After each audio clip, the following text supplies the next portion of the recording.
Hi, everyone. Welcome back to the show. You're listening to She's Got This. I'm your host, Christine Gallagher, and I'm so excited that you joined me today. Welcome back if you are one of my awesome listeners, and welcome to the show if it is your first time listening. So we're talking about inner conversations, which means those mental conversations that we carry on with ourselves, and we all do it. In terms of intentional energy direction, what our inner conversations tell us is which state we are thinking from. I heard someone say once that talking to yourself is like a form of prayer, and I really liked that. So inner conversations are an easy way to think from your desire rather than think of your desire, which is important when we're talking about living in the end. So for most of my life, I didn't monitor these conversations much. And I think that's easy to do as a human, be sort of passive about it. But I'd be getting a shower and replaying an argument in my head or developing a brand new argument because of how I was assuming somebody was going to act. You may still hold inner conversations with people you don't like or about things you don't like. And we let these conversations essentially run wild, doing their own thing, instead of making them as we would like them to be. So we are constantly having inner conversations, regardless if we are fully present for them or we're letting the conversation run wild intentionally. In fact, it wasn't until recently that I truly grasped how much our inner conversations are the causes of the circumstances of our life. And it makes sense. It's what goes on in our minds all day. The way that you think, damn, when you see a really good looking person, or ew, gross, when you almost step in dog poo. Those are inner conversations as well. So you create your life with your own inner conversations because what you're doing is suggesting to yourself what you'll do, what you'll think, what you'll feel. So your subconscious is always doing this. It's always having a dialogue with itself. So what does that look like? All you have to do is look at your physical world. That is the result. What you are inwardly saying and doing is actually way more important than what you outwardly know or express. Most of us don't look at our behavior and our reactions to life with a critical eye. And if you're totally unaware of your subjective behavior, then of course you also don't know the cause of the things that are happening in your world. So your thoughts are actually broadcasted more than you realize. The first step, as with most things, is to have the awareness, the realization that you actually do it.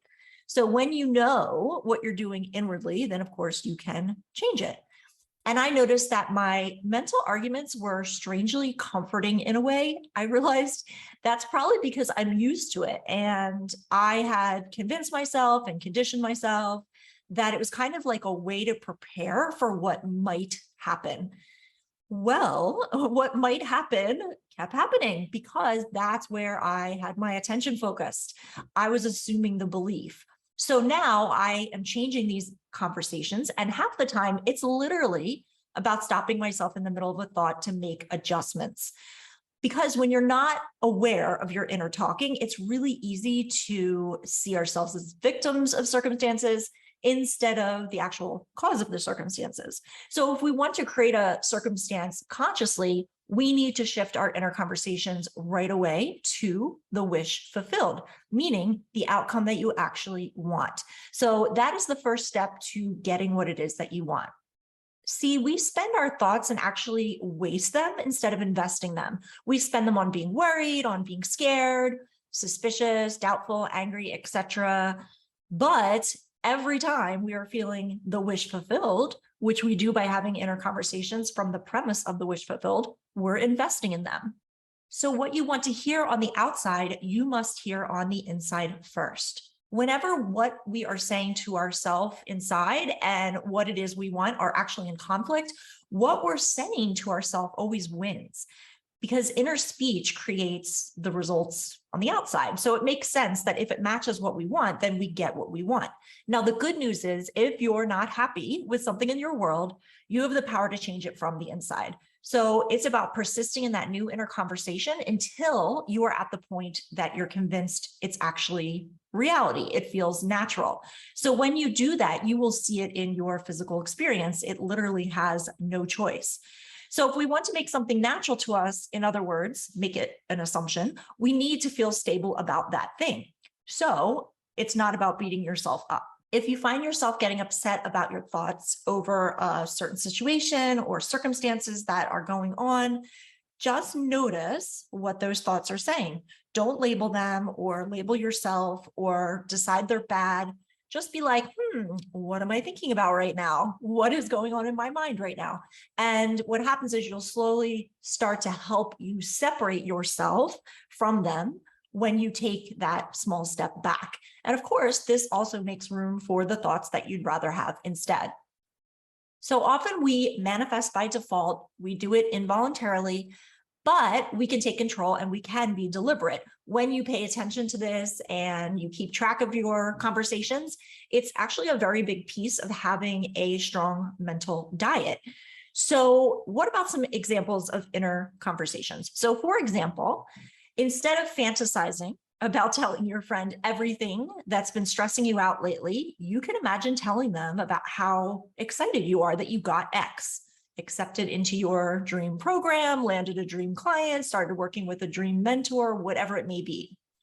Instead of fantasizing about telling your friend how much your business is not making right now, imagine telling them excitedly how you are now making 5 figures or more per month.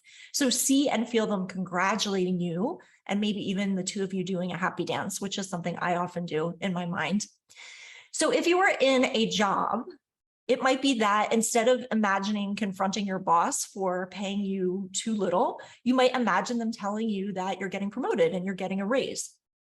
Instead of going over and over a conversation that you had with your partner that you may now regret, and replaying that over and over, imagine waking up next to them and you both telling each other how happy you are together. Instead of having mental arguments with your family members, start having conversations in your head that are peaceful, that are loving, that are fun. Have congratulatory conversations in your head with people that you admire. You can imagine them congratulating you on your success on a daily basis. So inner conversations are so powerful that they tend to evoke really strong feelings within us. So sometimes we might even be so engrossed in them that we start to shut out everything else in the world, which funnily enough is exactly what you're supposed to do when it comes to manifestation. But again, we're often doing it by default. The good news is it shows you that getting into the state to do this is not hard. It's just that we unfortunately often focus on scenarios that are negative when we're in this state and having our conversations. So when you first start being deliberate about this, it may feel weird, it may feel forced, but that does go away. The idea is that you get into a calm state of mind and just try to imagine the person is actually with you. So for me, a lot of the times I just have inner conversations as if I'm talking to a friend about the situation, and it starts to become more natural.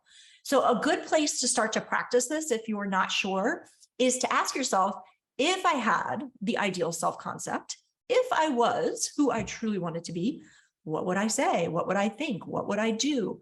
What is it like to have the ideal self-concept?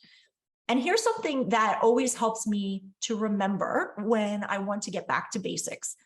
It's about making your inner conversations match your fulfilled desires. So if you want to hear it on the outside, you got to first hear it inside of yourself. So that's why it's so worth it to observe your inner conversations, because they are literally creating your future. Why? Because your brain is a tool. The conversations that you're having inside, they really reveal the state that you're persisting in, because our imagination mirrors our inner conversations. So if you want to change your state, which you do want to do, if you want to change your reality, then you need to change your inner conversations. If you've listened to one of the past episodes of this podcast, you've probably heard me talk about impressing your subconscious when you're in a drowsy state, which is called the state akin to sleep, or SATS for short. That's a technique. Do your inner conversations have to take place inside of SATS? No, but it's totally up to you. The bottom line is basically you're controlling your imagination. And remember, what is going on in your current circumstances does not matter, because what they are is a reflection of what you were thinking and feeling in the past, right? So at any moment, you can decide, listen, from now on, I am consciously creating my life. And it's very powerful. And here's a little trick I learned when it comes to your mind. So just like when you ask a question in the subject line of an email, the brain automatically feels compelled to answer it, which is why questions work really well in marketing, by the way. But essentially, when you ask a question, you're giving your mind direction, because the mind naturally wants to answer questions. So what happens is every time you ask a question, you are quite literally changing your focus. So when you realize that you're having an old conversation that is not serving you, first, what you can do is gently remind yourself that it is an old conversation and that it does not need to belong to you whatsoever. And then ask yourself this question: if I already were who I wanted to be right now, what would my inner conversation be? When you have that, don't worry about doing things right or wrong, just like freestyle it. Start speaking from the new conversation right now. And what happens is you start to feel your energy shift. And if you get stuck at any point where you're like, I'm saying that to them, but I don't really feel it, or it feels fake, that right there is inner conversation, because your imagination is made up of every thought that you think.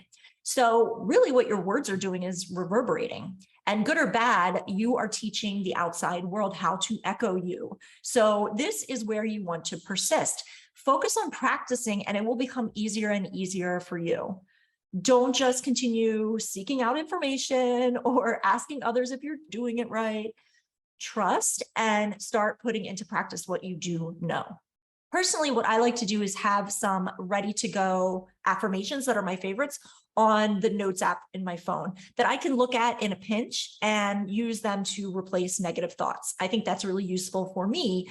But if for whatever reason you can't mentally do it in the moment, there's actually an app that I found out about called Parrot, where you can record affirmations and then you can listen to them on repeat in your own voice.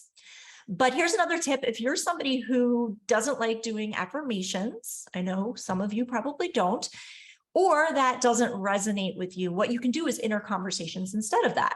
So what I would do is create a short conversation with a loved one, maybe just like a few lines of dialogue where they're telling you how happy they are, that you are the person you wish to be. And it's good to do this with someone you actually do love, who also loves and cares about you, because naturally they would want to see you happy no matter what, right? So you can also write down what you want your inner conversations to be and then read them to yourself, which gives you time to read it over and make any edits that you want. And guess what? While you're doing that, your mind is actually going to be occupied by what it is that you're writing. And here's a final tip. If you go to Google or you go on YouTube and you search for inner conversation meditations, you will find a lot of cool stuff to help with this as well. All right, I love you guys. Thank you as always for listening. If you love this episode or if it helped you, please share it. I would love to share this with as many people as possible. I hope you have a beautiful day and love you lots. Till next time, keep shining your light.